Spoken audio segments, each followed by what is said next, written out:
قال الله تعالى في كتابه الكريم حكاية عن نبي الله موسى عليه السلام رب اشرح لي صدري ويسر لي أمري wahlul 'uqdatam min lisani yafqahu qawli.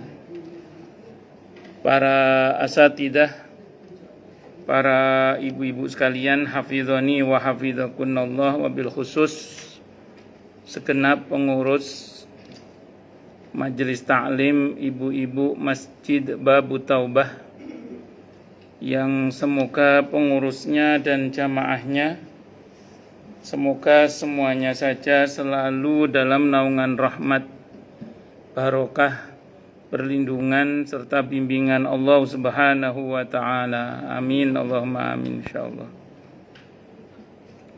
Dan tentu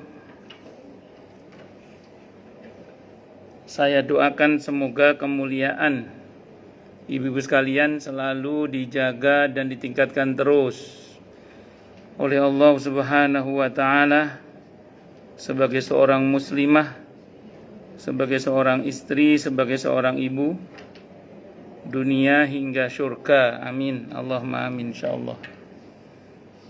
Allahumma inna nas'aluka ilman nafi'a wa rizqan thayyiba wa amalan mutaqabbala wa fatahallahu alaina futuhal arifin.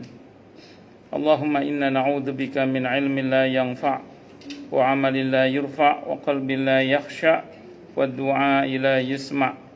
Allahumma ati anfusana taqwaha wa zakkiha anta khairu man zakkaha anta waliyuha wa maulaha. Amin Allahumma amin insyaallah.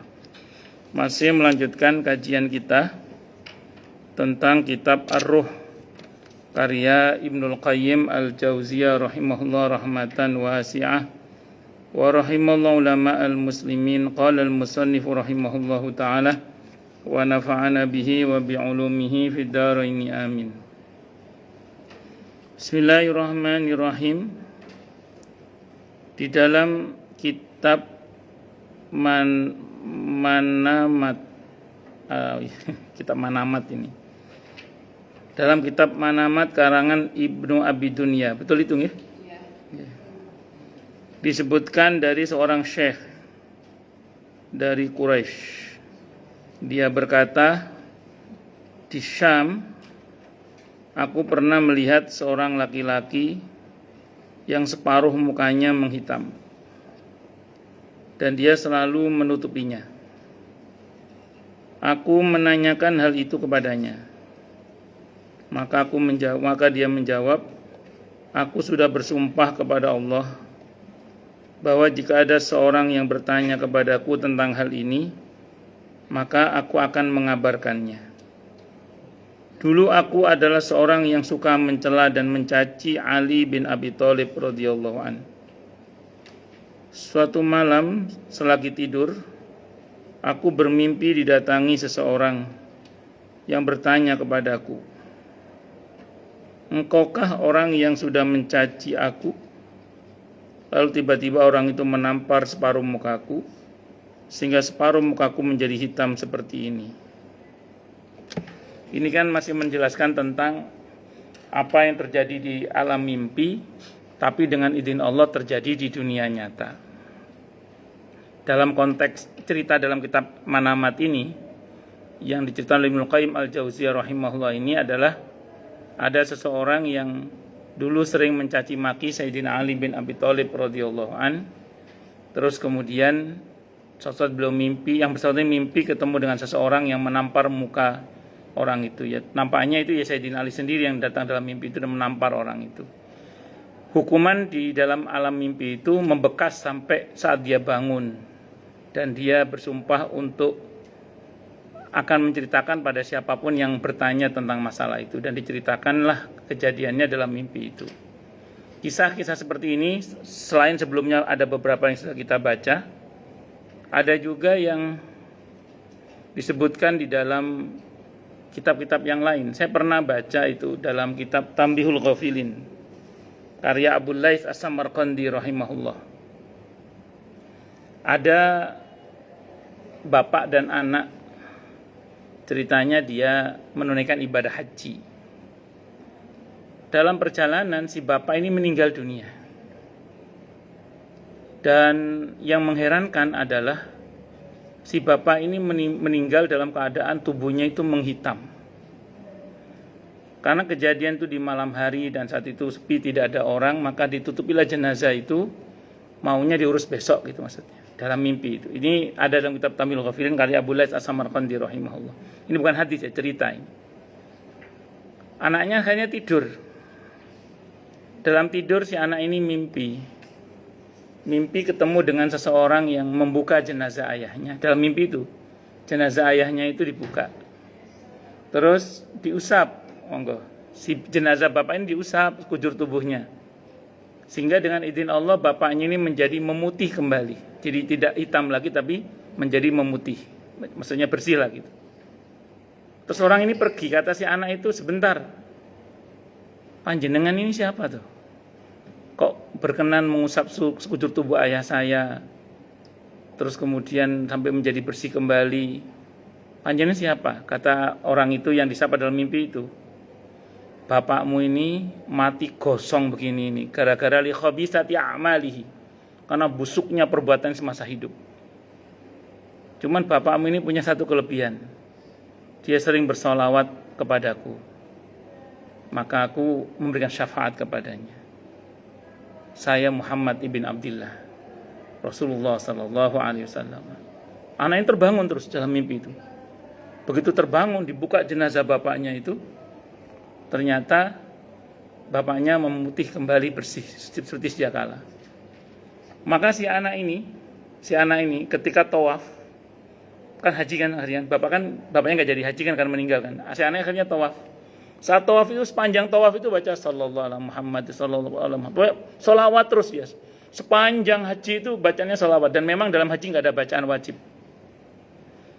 Ini perlu ketahui ya, dalam haji itu tidak ada bacaan wajib.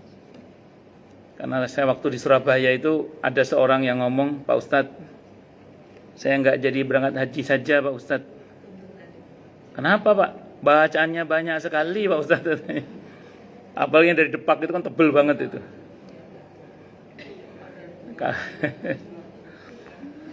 Ya Allah Pak, dalam haji itu tidak ada bacaan wajib. Yang ada cuma bacaan yang disunahkan atau yang dianjurkan, tidak ada yang wajib, saya bilang gitu. Kalaupun ada yang wajib, paling cuma labbaik Allahumma umratan saat ngambil miqat umroh, labbaik Allahumma hajjan saat ngambil miqat haji. Itu pun kata para ulama mengucapkannya nggak wajib. Yang wajib itu niat dalam hatinya. Nah, jadi ketika jenengan tawaf itu udah rasakan aja. Nah, orang anak ini karena habis mimpi itu dia baca selawat terus. Nah, itu terjadi di masa Sayyidina Umar radhiyallahu anhu. Itu terjadi di masa Sayyidina Umar radhiyallahu anhu. Itu diceritakan oleh Abu Laits As-Samarqandi rahimahullah. Ini kejadian di masa Sayyidina Umar radhiyallahu anhu. Sayyidina Umar lihat ada orang tawaf baca selawat, selesai tawaf ditegur sama beliau. Cung, kamu saya dengar dari tadi kok selawat terus. Ada apa? Ceritalah tadi kejadian itu. Dan Sayyidina Umar tidak mengingkari cerita itu. Itu ada dalam kitab Tamil Ghafilin katanya Abu Laits As-Samarqandi rahimahullah. Tapi jangan begini juga. Lah ngomong tak entuh wablek sing akeh selawat sing penting aja cicipap. Saya membayangkan mungkin dulunya orang ini duablek. Di ujung hayatnya itu dia tobat dan memperbanyak baca sholawat. Cuman mungkin ada beberapa yang belum beres sehingga tetap dihukum oleh Allah, tapi ujungnya mendapat syafaat dengan izin Allah Subhanahu wa taala. Ini contoh. Jadi apa yang terjadi di alam mimpi, begitu terbangun ternyata jadi kenyataan. Dan di awal buku ini yang insyaallah ibu juga masih ingat ya. Memang ada beberapa mimpi itu yang terverifikasi di dunia nyata gitu loh. Jadi informasinya dari mimpi, tapi di dunia nyata itu terjadi. Seperti Ibnu Qayyim dalam kitab ini cerita, pernah ada seorang ulama iskal, ada kesulitan memecahkan masalah waris. Terus dalam mimpi didatangi oleh Al-Imam Ahmad Ibn Taimiyah rahimahullah. Dan sang ulama ini atau sang murid ini diajari oleh Ibn Taimiyah, tentang pemecahan masalah waris itu. Diajari dalam mimpi. Diajari dalam mimpi. Begitu terbangun dan beliau ingat, dan itu ya diverifikasi ke ulama-ulama, ya betul, itu ya betul. Kalau bahasa sederhananya kira-kira gitulah. Jadi belajar tapi di dalam mimpi. Saya punya teman satu pesantren dengan saya, dekat dengan saya, namanya Muzayyin hafizahullah, putra seorang kiai, ahli jaga wudhu, anaknya dermawan. Itu teman saya satu pesantren, teman dekat dengan saya. Nah itu beliau itu teman saya ini bangun-bangun hafal surah Yusuf gitu.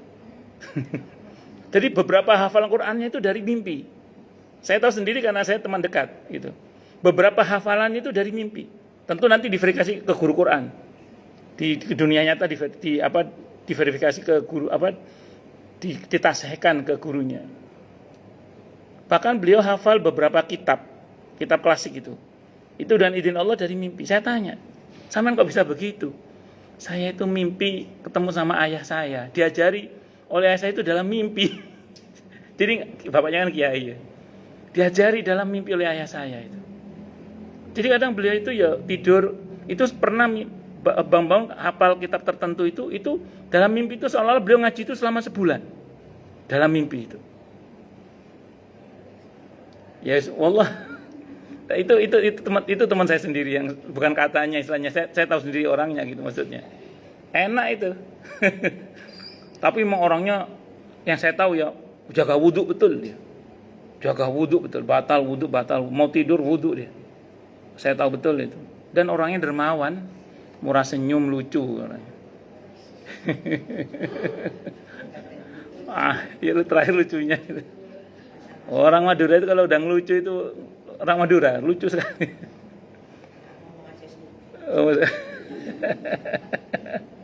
Oh iya, orang Madura itu nggak ngomong aja. Tulisan di tokonya aja kata Bu Murni lucu. Buka 24 jam kecuali hari kiamat. Itu Masya Allah. Itu contoh-contoh ya, contoh. Kalau dalam kitab At-Tadhkirah Imam Al-Qurtubi, mungkin alhamdulillah masih ingat semua insyaallah nggih. Imam Al-Qurtubi menceritakan tentang seorang ulama yang tidur, ternyata beliau tidur tidak jauh dari situ ada pemakaman. Dan begitu beliau terbangun, dalam mimpi itu beliau melihat penghuni kubur itu pada menikmati hidangan. Ada satu bapak-bapak yang nampak sedih, mojok dewe kalau bahasa kita itu. Sama sang ulama ini disamperin.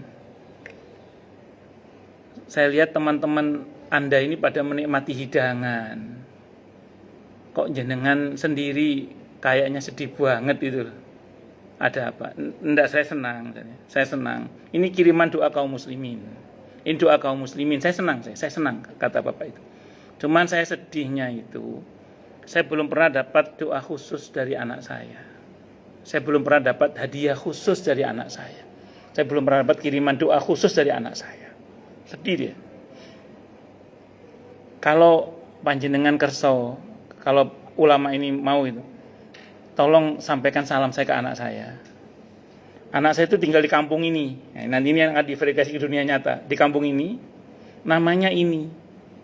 Tinggalnya alamatnya Kemang Pratama, misalnya. Kemang Pratama 5 pindah sekarang. Lupa Joko jenengan buatan itu. Pak Joko bahagia insyaallah. Amin. Nah, terus akhirnya sang ulama ini terbangun. Begitu terbangun, beliau masih sedikit bertanya-tanya, ini mimpi bener apa enggak ini. Maka beliau coba cari kampung yang dimaksud, ketemu. Dicoba tanya orang yang dimaksud, ketemu. Karena kalau di kampung itu nyari orang itu gampang. Iya betul. Jenengan nyari nama seseorang di kampung tertentu, itu dari kecamatan nanya namanya Pak ini desa ini. Oh iya, terus saya mas terus orang kampung dulu, nggak tahu kampung sekarang. Orang dulu sebelum zamannya map itu, kalau di kampung tapi ya, kalau nyari alamat seseorang itu cukup nyari Pak RT-nya atau Pak RW-nya, ngertos dalamnya Pak Niki. Oh iya, Ngerti Pak RT ini atau orang di masjid musola tanya, kenal semua itu orang kampung. Terus singkat cerita disamperin. Terus ditanya anak ini, Anda yang bernama ini? Ya betul. Anda punya ayah yang dimakamkan di pemakaman ini? Betul. Diceritakan mimpi itu. Nangis anaknya itu. Ya Allah, dunia telah melalaikan saya. Saya sibuk dengan bisnis saya. Saya lama tidak mendoakan ayah saya. Akhirnya didoakan ayahnya itu. Setelah itu sama lama pergi, selang berapa waktu beliau mimpi lagi ketemu sama orang itu dengan pakaian yang lebih mewah. Ada yang kita kata Imam Al-Qurtubi cerita ini. Kata sang ulama tadi, loh, di riwayatnya nggak pakai loh, ini modifikasi aja. Loh, sampean yang kemarin itu, nggih kula matur nuwun. Sekarang pakaian saya udah bagus nih, alhamdulillah, masya Allah. Saya bungah banget, matur nuwun sangat nggih. Terima kasih banget. Berkat panjenengan nyampaikan ke anak saya itu. Sejak itu anak saya rajin mendoakan saya. Sekarang saya bahagia banget ini, alhamdulillah. Itulah kenapa ada beberapa dalil yang khusus membahas tentang doa anak kepada orang tua. Di samping doa kaum muslimin secara umum bermanfaat, Rabbana ighfir lana wa li ikhwanina alladziina sabaquna bil iman, Al-Hasyr ayat 10, surah Muhammad ayat 19. Bermanfaat memang doa muslimin muslimat itu. Tapi beberapa dalil mengkhususkan terutama tentang anak. Sampai ada dalam hadis Sahih riwayat At-Tirmidzi itu. Ketika kemudian ada seorang tua yang kuburnya awalnya sempit pakai dal. Saking sempitnya itu. Suatu saat kuburnya itu melapang, bahkan laksana istana. Kata orang tua ini, diceritakan itu orang tua. Seorang tua ditanyakan, "Ya Allah, kubur saya tadinya sempit ya. Sekarang kok jadi lapang kayak gini?" Apa jawaban Allah dalam hadis kursi itu? Ini karena istighfar anak-anakmu yang soleh. Bisa dipahami ya? Anak itu. Disamping hadis Sahih Muslim, wa waladin salihin yad'ulah, dan anak yang soleh yang mau mendoakan kedua orang tuanya. Ada riwayat yang lain tentang seorang tua yang mau dipukul sama malaikat mungkar nakir, gak jadi. Kata orang tua itu, kenapa gak jadi mukul saya? Gimana saya mukul kamu? Sementara anakmu di atas tanah sana, di atas bumi itu, dia terus mendoakan kamu, mintakan ampun kepadamu. Makanya saya sering ketika membahas masalah ini, kalau mendoakan orang tua itu 5 waktu sholat itu bagus, cuman kalau bisa ditambah lagi setiap ingat. Diulang Rabbighfirli wali walidayya 10 kali aja nggak capek kok. 20 juga nggak capek. Rabbighfirli wali walidayya. Setiap ingat, masuk ke rumah, ingat orang tua, Rabbighfirli wali walidayya. Ingat orang tua, Rabbighfirli wali walidayya. Kita ya tentu dengan sungguh-sungguh kita minta ampun buat beliau itu. Ya, bahwa sebagian orang tua ada salahnya pasti, karena orang tua kita bukan nabi dan rasul. Ya, tapi maafkanlah kesalahannya dan doakan kebaikan, karena itu akan kembali ke kita juga. Karena kalau kita rajin mendoakan orang tua kita, insya Allah kita akan juga banyak didoakan oleh anak-anak kita, insya Allah. Nah, itu contoh cerita. Dan ini mengenai mimpi ini hadisnya Bukhari Muslim. Ada dalam kitab Riyadhus Shalihin juga, bahwa mimpi itu 1 dari 46 kenabian. Dan yang tersisa dari umatku yang mimpi ini. Maka Nabi perintahkan kita untuk tidak meremehkan mimpi. Tidak boleh meremehkan firasat seorang mukmin. Tuh, mimpi enggak boleh diremehkan, firasat seorang mukmin juga tidak boleh diremehkan. Tuh, dan ini bukan takhayul, bukan hurafat. Karena ada dalilnya. Bahkan saya baca dalam hadis Bukhari itu, di antaranya, Nabi itu di antara kebiasaan beliau, di antara ya, kalau setiap subuh, habis sholat subuh Nabi bertanya, siapa yang tadi malam mimpi, kata Nabi. Kalau mimpinya bagus, ceritakan, nanti saya takwil, kata Nabi. Kalau mimpinya buruk, jangan ceritakan. Maksudnya jangan ceritakan kepada orang yang gak suka sama kita. Tapi kalau kepada ahlinya tidak apa-apa. Karena Nabi pernah menceritakan mimpi buruknya. Ketika menjelang perang Uhud, Nabi mimpi ada yang retak dari pedang beliau, ada yang tanggal dari gigi beliau misalnya. Nah, itu beliau menceritakan. Tapi kepada para sahabat, tidak kepada orang yang membenci beliau. Jadi kalau mimpi buruk, jangan diceritakan ke orang yang suka. Dalam kitab Riyadhus Shalihin saya baca itu, kalau mimpi yang buruk, begitu bangun, segera berlindung kepada Allah. Terus meludah ke kiri. Ada riwayat yang lain, ambil wudhu, sholat 2 rakaat, berlindung kepada Allah. Syukur-syukur disertai dengan sedekah. Karena bala tidak berani melangkahi sedekah. Ini ingatan nggih? Allahu Akbar. Termasuk kalau ada firasat itu tak boleh diremehkan, walaupun hadisnya ada yang mendhaifkan, tapi yang mensahihkan dan menghasankan juga ada. Ittaqu firasatal mu'min fa innahu yanduru binurillah. Berhati-hatilah dengan firasatnya seorang mukmin karena dia melihat dengan cahaya Allah. Lanjut sampai mana tadi, Bu? Mas Ada. Mas Ada menyebutkan dari Hisham bin Hasan Ibn Hasan dari Wasil, pembantu Abu Uyainah radhiyallahu an, dari Musa ibn Ubaidah dari Sofia binti Syaibah. Dia berkata, aku berada di sisi Siti Aisyah radhiyallahu anha ketika ada seorang wanita yang menemuinya sambil membungkus tangannya. Maka para wanita yang lain, saya ingat saya Muhammad Said Ramadan Buti rahimahullah. Beliau menulis buku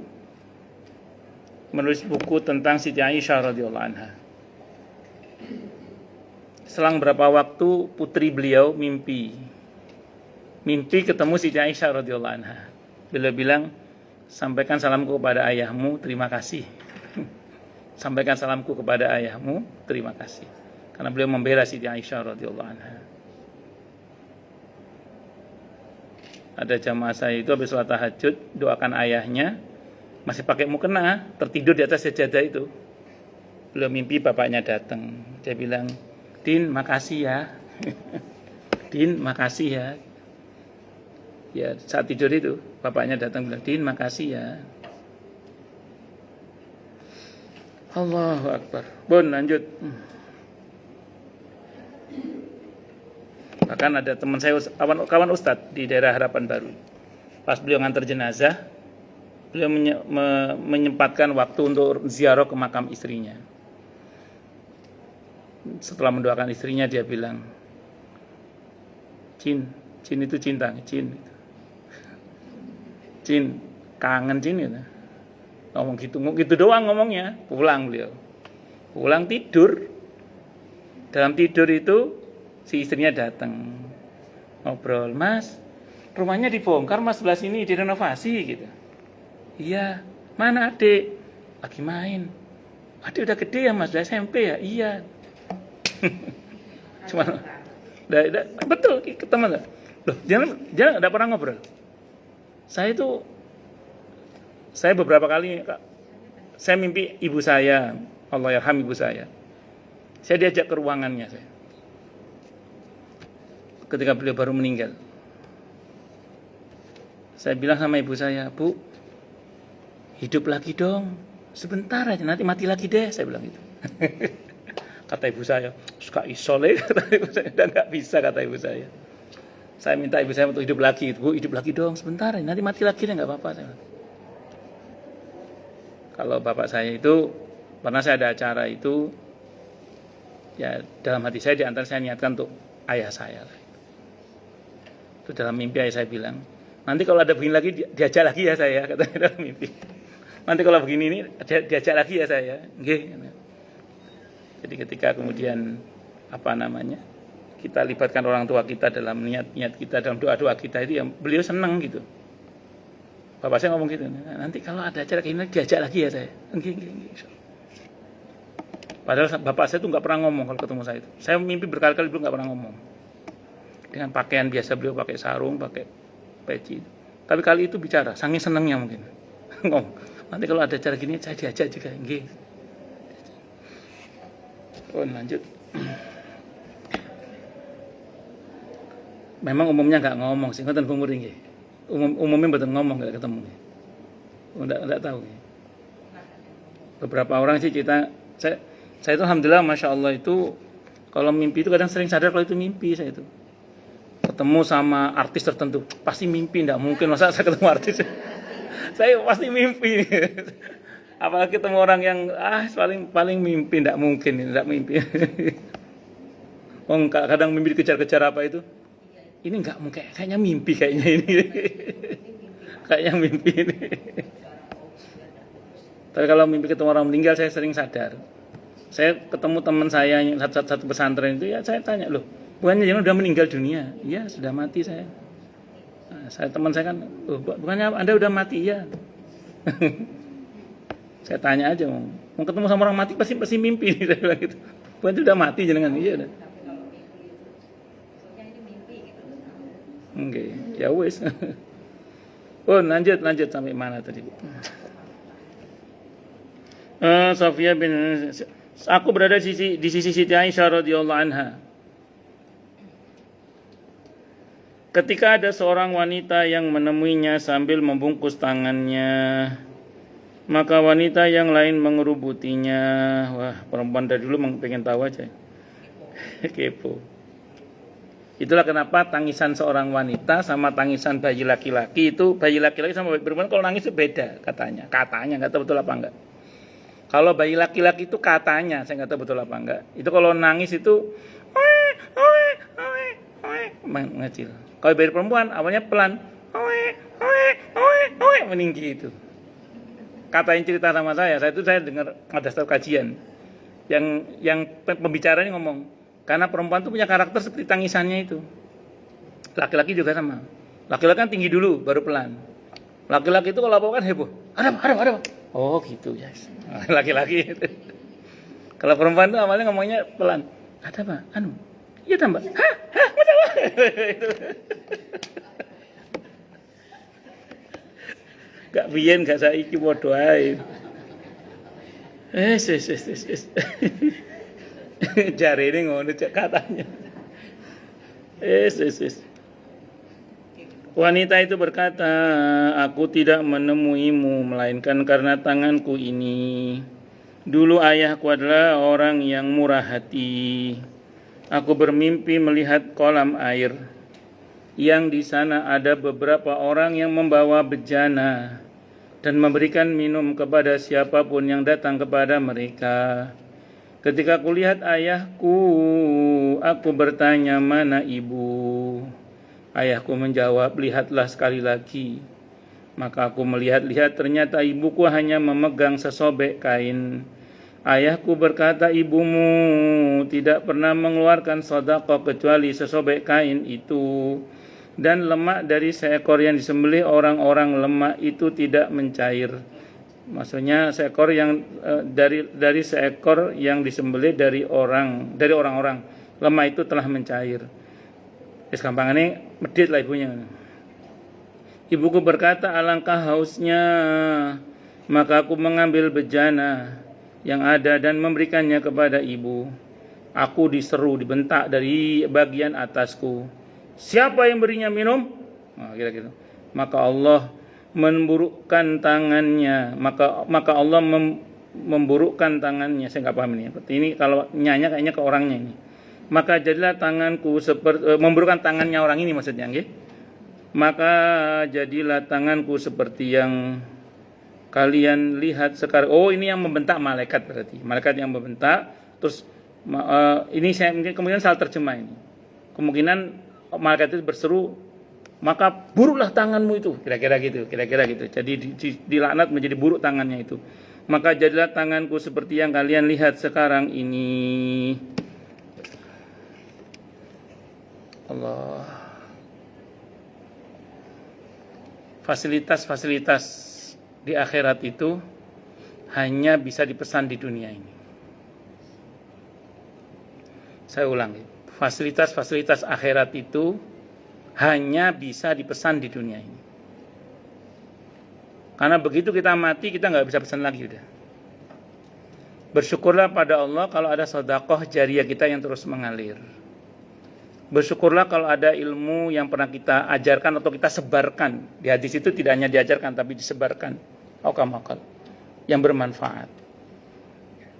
bersyukurlah kalau ada anak-anak yang soleh yang mau mendoakan kita. Dalam konteks anak ini mencoba menolong ibunya dalam dimensi roh. Dan itu tidak dikehendaki oleh Allah. Karena harus pesan di dunia. Nggak bisa di situ, nggak bisa. Harus di dunia. Jadi kalau si anak ini pengen ibunya dapat minum atas dosa pelitnya, maka si anak ini pertama harus di dunia dia mintakan ampun untuk ibunya. Yang kedua sedekah atas nama ibunya. Supaya ibunya itu punya aset. Kalau diambil tindakan langsung di alam roh, dimensi roh, sistem Allah berlaku, tidak boleh, tidak bisa. Makanya kemudian harus ditempuh di dunia. Karena semua fasilitas akhirat itu hanya bisa dipesan di dunia ini saja. Saya mungkin pernah cerita di sini ketika kita ngaji kitab At-Tadhkirah. Al-Imam Al-Qurtubi rahimahullah mengutip sebuah hadisnya sahih riwayat Ahmad, Abi Daud, Ibnu Majah. Kata Nabi Okamakal, nanti orang itu dibangkitkan dalam keadaan lapar, dahaga, telanjang, nggak pakai bulat. Terus kemudian, saya pernah ngomong telanjang bulat diprotes. Ya wis gak bulat, mudah belajet bahasa Jawanya. Terus kemudian tidak beralas kaki, belum dikhitan. Pokoknya seperti itu keadaannya. Abdullah bin Mas'ud radhiyallahu anhu menerangkan, ini penjelasan, ini bukan hadis, penjelasan Abdullah bin Mas'ud. Ini dikutip oleh Imam Al-Qurtubi dalam kitab At-Tadhkirah. Apa kata Abdullah bin Mas'ud radhiyallahu anhu? Barang siapa yang di dunia pernah memberi makan dan minum, syukur-syukur sering ya, maka nanti di akhirat dia akan diberi makan dan minum sehingga dia tidak akan kehausan dan kelaparan, kata beliau. Barang siapa yang di dunia pernah memberi pakaian, syukur-syukur sering. Gak usah melototin saya XXL ya pokoknya. Kuyan. Siapa yang dengan pakaian, maka di dunia dia akan diberi pakaian sehingga dia tidak telanjang. Ini yang sering saya sampaikan, bosan belangkat. Saya sering bilang ke jamaah, termasuk untuk saya sendiri nih. Kalau ngasih orang pakaian itu yang lengkap, baju koko plus sarungnya. Karena kalau jenah hanya pakai ngasih baju atasan saja, takutnya nanti di akhirat hanya pakai atasan, nggak pakai bawahan. Bercanda gitu. Tapi saya serius, satpam, merbot masjid, imam masjid, betul. Sampai mana tadi, Bu? Barang siapa yang di dunia pernah ngasih sendal atau sepatu, maka nanti di akhirat dia akan beri sendal dan sepatu sehingga dia tidak nyeker. Karena mahsyar itu nanti dirubah oleh Allah seperti perak bentuknya, kata Nabi Okamakal. Matahari hanya 1 mil di atas kepala kita. Kalau disederhanakan istilahnya apa? Mahsyar itu pawanas, ngenteng-ngenteng. Bukan ganteng-ganteng, ngenteng-ngenteng. Pawanas banget. Itu kalau jenengan pernah jalan di jalan aspal tanpa sepatu, tanpa sendal, kayak, panas sih. Tapi kalau pakai sepatu kan boten. Nah, itu pentingnya. Siapa yang di dunia pernah ngasih tumpangan kendaraan, kata Abdullah bin Mas'ud radhiyallahu anhu, nanti di dunia di akhir dia akan diberi kendaraan sehingga dia tidak jalan kaki. Apa urgensinya kendaraan? Kita itu dibangkitkan oleh Allah di bumi di mana kita ditanam. Kalau kita ditanam di Indonesia lah, dibangkitkan di Indonesia. Titik kumpulnya Syam, Palestina sekarang itu dan sekitarnya. Ke sana kalau jalan kaki kan lumayan keju. Ben gak keju, bukan keju ya, keju itu pegel. Kalau supaya nggak pegel, naik kendaraan. Beli tiketnya sekarang, ngasih tumpangan kendaraan orang lain. Apalagi pernah ngasih kendaraannya, tambah. Allahu Akbar. Bisa dimengerti nggih? Nah, insyaallah lah. Maka saya ulang ini, fasilitas di akhirat tidak bisa dipesan kecuali di dunia ini. Nah, maka surga hanya bisa dipesan di dunia ini saja. Kalau sudah mati nggak bisa pesan lagi. Kalau dia mati membawa iman, alhamdulillah. Kalau dia masih punya sedekah jariyah, ilmu yang bermanfaat, ada anak-anak soleh yang mau mendoakannya, sedekah atas namanya, dan begitu seterusnya. Wallahu a'lam bishawab. Al-Haris ibn Asad al-Muhasibi Asbah, Khalaf bin Qasim dan segolongan yang menyebutkan dari Sa'ad ibn Maslamah radhiyallahu anhum. Dia berkata, ada seorang wanita di sisi Siti Aisyah radhiyallahu anha yang kemudian bercerita, aku telah menyatakan sumpah setia kepada Rasulullah Muhammad sallallahu alaihi wasallam untuk tidak menyekutukan sesuatu pun dengan Allah, tidak mencuri, tidak berzina, tidak membunuh anakku, tidak melakukan kedustaan dengan tangan dan kakiku, tidak melakukan kedurhakaan dalam hal yang ma'ruf. Aku memenuhi bagi Rabbku dan dia juga memenuhi bagiku demi Allah. Dia tidak akan menyiksaku. Kemudian wanita itu tidur. Jadi datangi seorang malaikat yang berkata kepadanya, sama sekali tidak.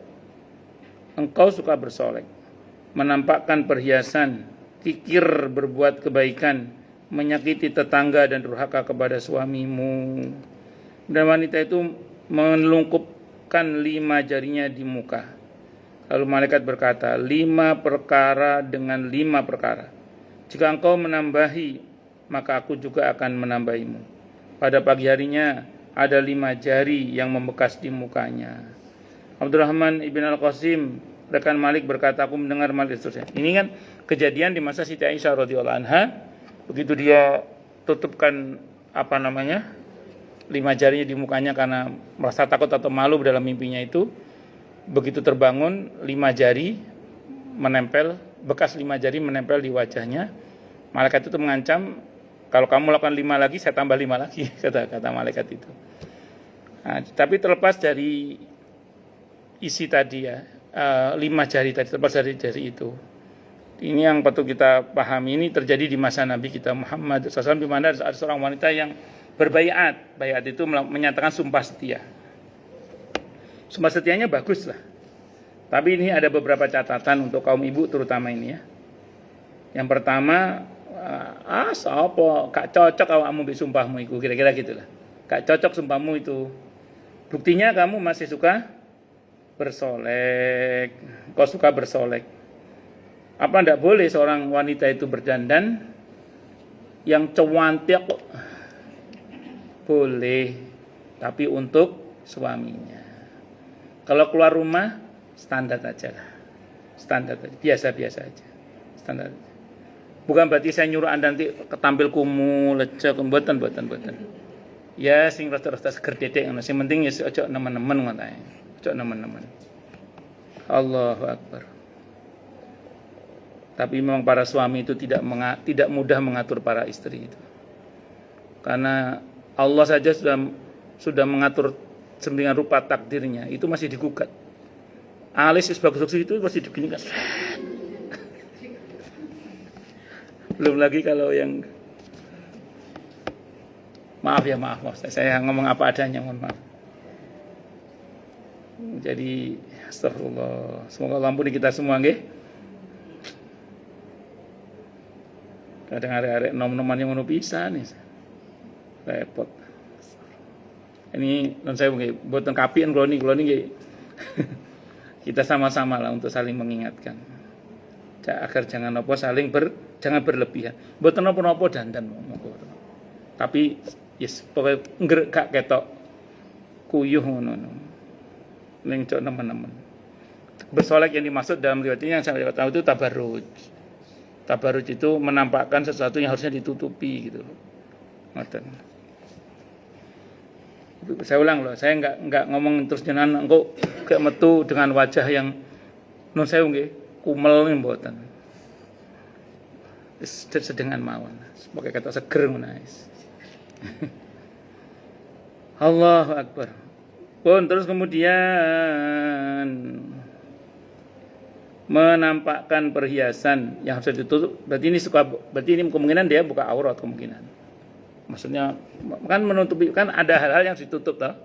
Wanita itu kan seluruhnya ditutup kecuali wajah dan telapak tangan. Kalau punggung kaki ulama beda pendapat. Nah, ini kalau ditampakkan ya berarti ada kemungkinan loh, yaitu menutup aurat.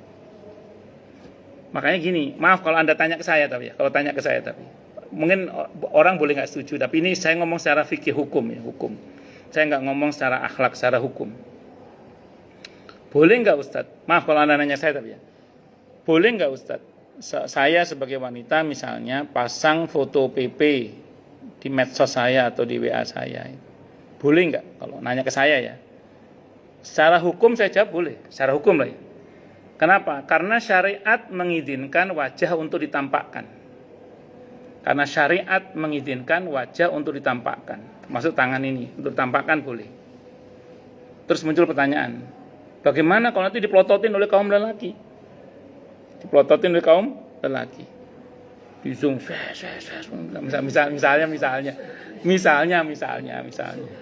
Misalnya. Oh, terus gimana Ustaz? Ini rumus ya. Kalau syariat mengizinkan untuk ditampakkan, terus ada yang jelalatan. Yang salah yang jelalatan. Yang salah yang punya pikiran kotor. Bukannya punya wajah. Yang punya syariat mengizinkan wajah ditampakkan. Berarti tidak ada masalah. Saya ngomong secara hukum ya, secara hukum. Dahnio itu apa? Adapun meskipun enggak, bukan meskipun Bu, dahnio itu adapun kok kemudian maaf ya, sebagian jenengan dengan kepekaan hatinya merasa risih. Ya aku ya risih lah dipelototin orang ya. Merasa risih lah nggih. Wis aku tak pasang foto monyet ae lah. Foto mawar. Boleh enggak ya, monggo mawon. Atau suami cemburu. Boleh enggak apa-apa. Suami cemburu itu boleh. Mah, fotomu ke ayu tenan mah, mosok dipajang mah. Ya, liyane mah. Kasih foto kamu yang bangun tidur yang belum apa. Misalnya. Kalau jenengan nanya saya, kenapa Ustadz kok pasang fotonya di beberapa medsos itu, terutama di WA. Beberapa kali orang itu ketika saya pasang bunga atau apa, nanya, ini Ustadz Subhan ya? Ben gak takon mana yang tak pasang fotoku. Janjane saya itu ya mirip dengan ustadz yang lain itu yang enggak pasang fotoku. Neng wong mesti beberapa kali nanya, ini Ustadz Subhan ya, mesti kono. Daripada orang nanya terus, tak pasang fotoku aja, Bapak. Iya, tak apa. Allah. Jadi itu secara hukum nggih, secara hukum boleh enggak ada. Kalau Ibu nanya saya, oh maaf ya, kan ada ustadz terkenal itu yang ngomong, itu kalau dipasang fotonya di WA berarti itu dosa jariah. Monggo lah, itu pendapat beliau, tidak ada masalah. Cuma kalau Anda nanya saya itu enggak. Kenapa? Karena secara fikih, secara syar'i itu diperkenan. Saya ngomong hukum loh nggih, belum ngomong akhlak. Kalau akhlak nih monggo, itu pertimbangan hati jenengan masing-masing mawon. Itu seperti itu. Wallahu alam bisawab. Cuma kalau wanita solihah terdahulu itu zaman salafus soleh itu dulu itu lebih suka menutupi wajahnya, itu bukan apa-apa.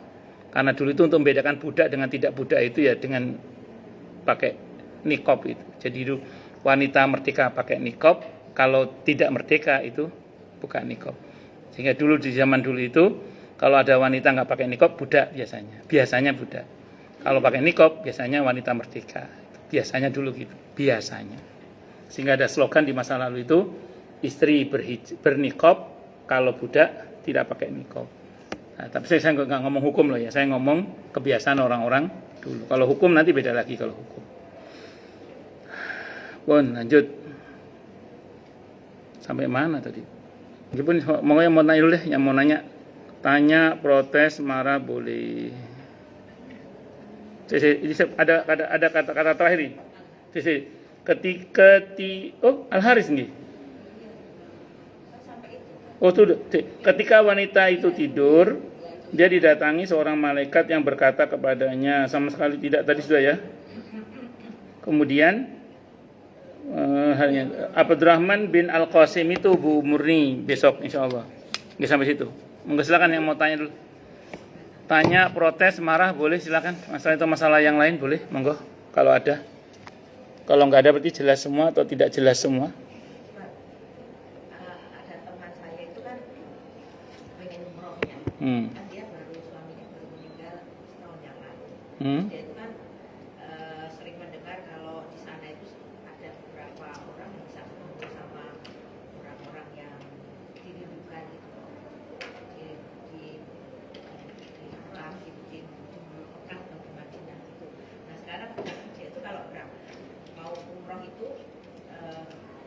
dalam hatinya juga ada niat kepingin ketemu suaminya, itu apakah boleh ada niat pertama, niatkan itu ibadah, niat kedua itu yaitu tadi kepingin ketemu suaminya itu. Sampun. Secara prinsip wa atimmul hajja wal umrata lillah. Sempurnakanlah haji dan umroh itu karena Allah. Bahwa kemudian ada harapan. Jadi jangan masuk dalam niat kalau bisa, harapan aja. Berharap semoga sana bisa ketemu dengan suaminya, Allah yarham misalnya, monggo mawon bisa saja. Silakan aja, nggak ada masalah. Saya cerita dikit nih. Mungkin jangan pernah tahu ada seorang wartawan senior, namanya panggilannya di medsos itu Kang Maman ya. Kang Maman ya. Orang Jati Bening. Nah, beliau ini pas di Arafah. Pas di Arafah itu beliau berdoa. Pengen banget itu bisa mendoakan orang tuanya, ayahnya, karena ibu beliau masih ada. Ayahnya udah meninggal. Beliau kangen sekali sama ayahnya itu. Pengen diizinkan oleh Allah ketemu dengan ayahnya, walaupun hanya dalam mimpi atau apa. Dan didoakan ayahnya dengan sungguh-sungguh di Arafah itu. Selang berapa waktu beliau cerita antara sadar dan tidak sadar, karena beliau ragu saat itu tidur atau tidak tidur. Tiba-tiba datang ayahnya itu di Arafah itu mengelus beliau sambil berkata apa saya lupa itu. Nah, begitu beliau setengah terbangun mulai sadar penuh itu, semua sudah selesai. Terus beliau nanya sama orang sekitar, tadi ada orang datang kan? Kesaksian orang sekitar, iya tadi memang ada bapak-bapak kesini, tapi tidak tahu siapa itu. Gitu. Ya wallahu a'lam bishawab. Tapi terlepas dari apapun itu, kalau kita bicara harapan sah-sah saja, tidak ada masalah. Bahkan menarik, ada orang Malang yang cerita ini orang Malang. Kalau nggak salah, seingat saya orang Malang, tapi bukan alumni Wismada bukan. Beliau ini pas haji, pas berada di Ka'bah itu, dia melihat tetangganya lagi haji atau lagi tawaf itu. Dikejar sama beliau, begitu dikejar hilang. Terus pulang haji cerita, Pak Mustafa, sampai Pak Mustafa temannya itu, saya lihat jenengan tawaf di Ka'bah sama istri, saya kejar kok hilang katanya. Kata beliau, enggak Pak, saya enggak haji, saya di sini kok. Nah, saat itu beliau berpikir, padahal tahun itu beliau enggak ada rencana untuk haji. Tahun itu enggak ada rencana untuk haji beliau. Terus qaddarallah tahun itu dengan izin Allah berangkat haji beliau. Dan rupanya itu kalau dalam tinjauan agama ya, itulah Lauhul Mahfuz sebenarnya. Jadi Bukinung sekarang sama Bukinung kemarin sama Bukinung yang akan datang itu sudah ada alurnya, itu sudah ada. Nah, itu mungkin kejadian yang akan datang yang Allah tarik ke sekarang. Apa namanya itu? Dejavu. Apa namanya? Ya itulah apa namanya? Ilmu psikologi apa namanya? Kalau di dalam bahasa kita namanya Lauhul Mahfuz itu. Bureni sekarang sama Bureni beberapa waktu yang lalu, sebelumnya maksudnya, dan Bureni yang akan datang itu sudah ada semua. Setelah ini beliau kemana? Sudah ada semua. Nah, kadang rekaman yang di sana itu ketarik ke sini. Itu bocoran takdir namanya.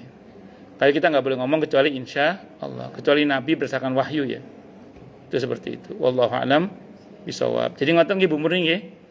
Yang penting niatnya karena Allah, itu dimasukkan dalam harapan aja. Enggak usah dalam niat, dalam harapan aja. Wallahu a'lam bishawab.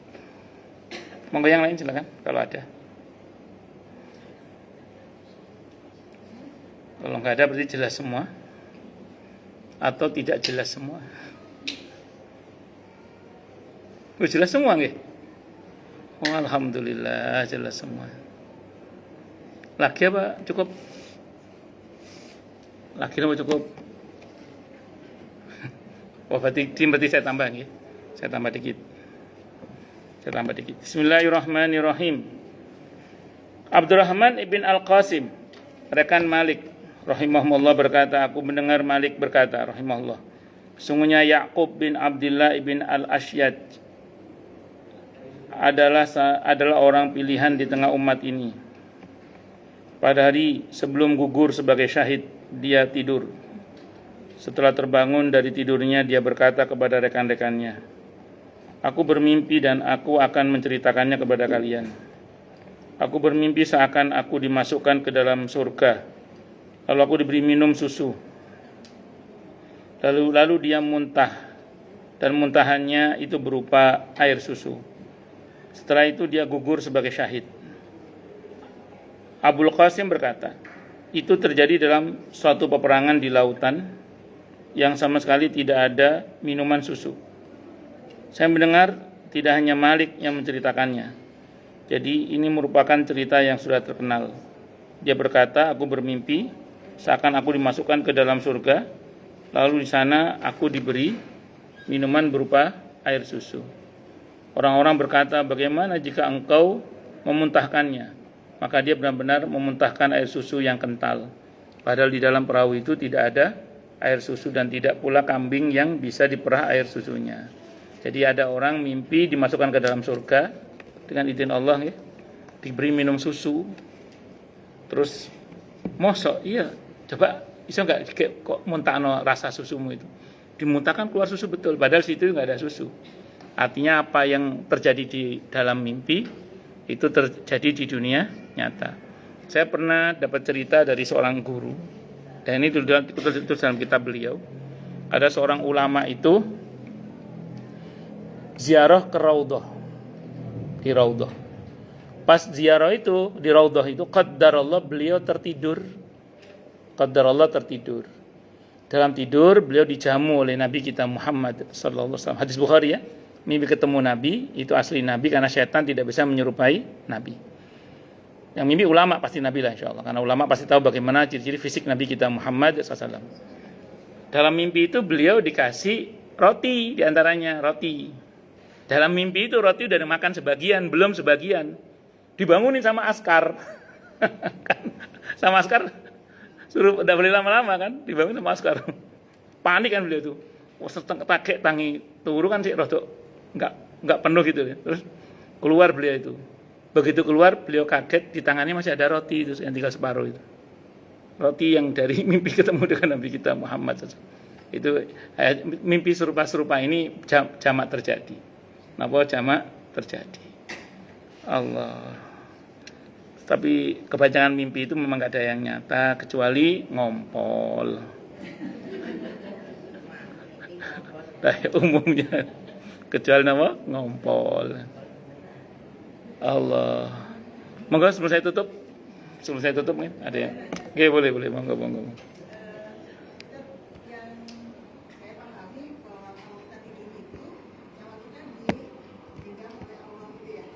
Surah Az-Zumar ayat 42. Terus Kalau misalkan dalam tidur itu kita kebangun-bangun, saya contohnya gitu ya, dari posisi aja itu kebangun.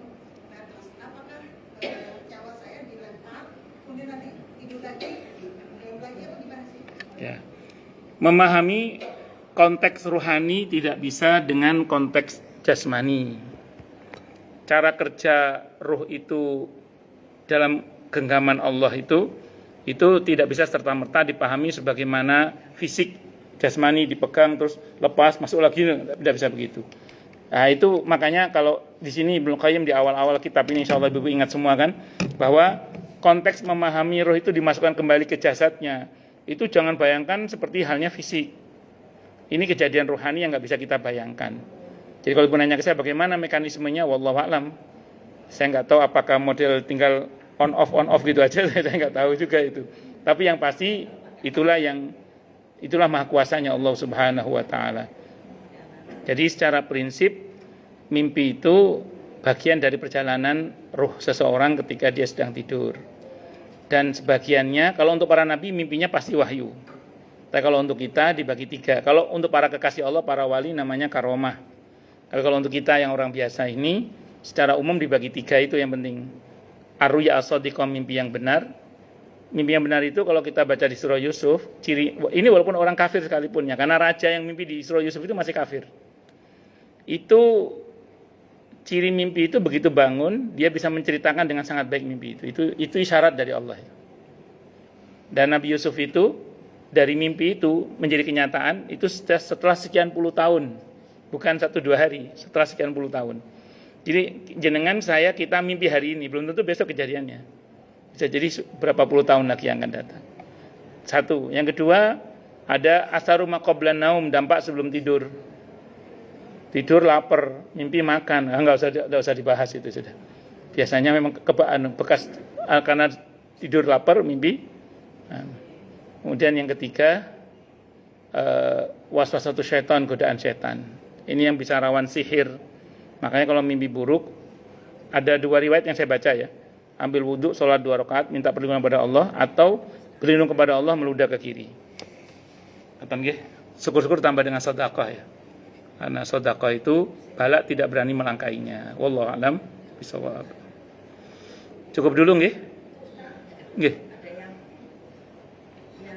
ada perempuan yang sebelum kejadian KRL tabrakan itu kan ada yang sudah bermimpi, memang dia ngomong di sosmed itu sebelum kejadian Ustaz.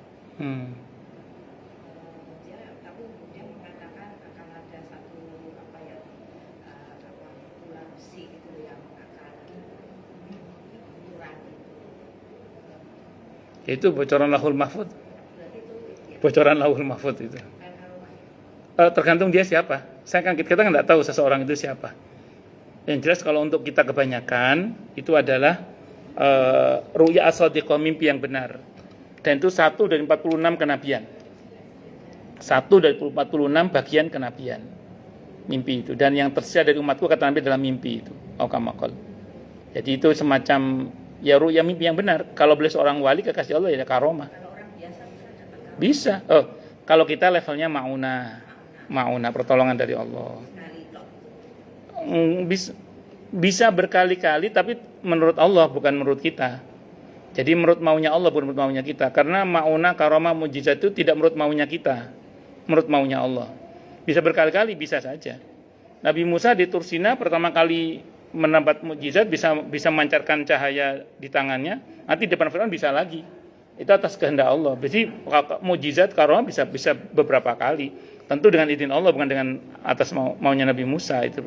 Saya membayangkan andaikan Nabi Musa selamat sore harinya itu, terus sore harinya ada kaumnya yang coba pegang tangan Nabi Musa mukul lautan lagi, ya enggak, wong itu terbelahnya karena perintah Allah kok, bukan karena tongkatnya itu. Ya. Itu seperti itu. Tongkat Nabi Musa itu beberapa kali berubah jadi ular. Pas di Tursina jadi ular, pas di depan tukang sihirnya Firaun juga jadi ular. Dan itu pengulangan itu atas kehendak Allah, bukan atas. Jadi kalau ada yang mengatakan mujizat atau karomah itu cuma sekali, enggak, bisa berkali-kali, tapi menurut maunya Allah, bukan menurut maunya yang bersangkutan itu. Ngoten nggih? Wallahu a'lam bishawab. Cukup dulu. Kita tutup dengan hamdalah. Alhamdulillahirabbil alamin. Semoga kajian kita bisa bermanfaat, mubarakah fid dini wa dunya wal akhirah untuk kita, keluarga kita dan seluruh umat Islam semuanya. Dan mudah-mudahan kita semua dijadikan oleh Allah sebagai orang-orang yang sukses dunia akhirat, selamat dunia akhirat, bahagia dunia akhirat, dan dipermudah setiap urusan kita oleh Allah fid dini wa dunya wal akhirah. Semoga Allah limpahkan hidayah selalu untuk kita, semoga Allah tingkatkan selalu hidayah untuk kita, dan semoga Allah berikan hidayah untuk siapapun yang melihat kita. Subhanakallahumma bihamdika asyhadu an la ilaha illa anta astaghfiruka wa atubu ilaik. Sallallahu alaihi Muhammad wa ala alihi wa sahbihi wasallam. Saya mohon maaf. Assalamualaikum warahmatullahi wabarakatuh.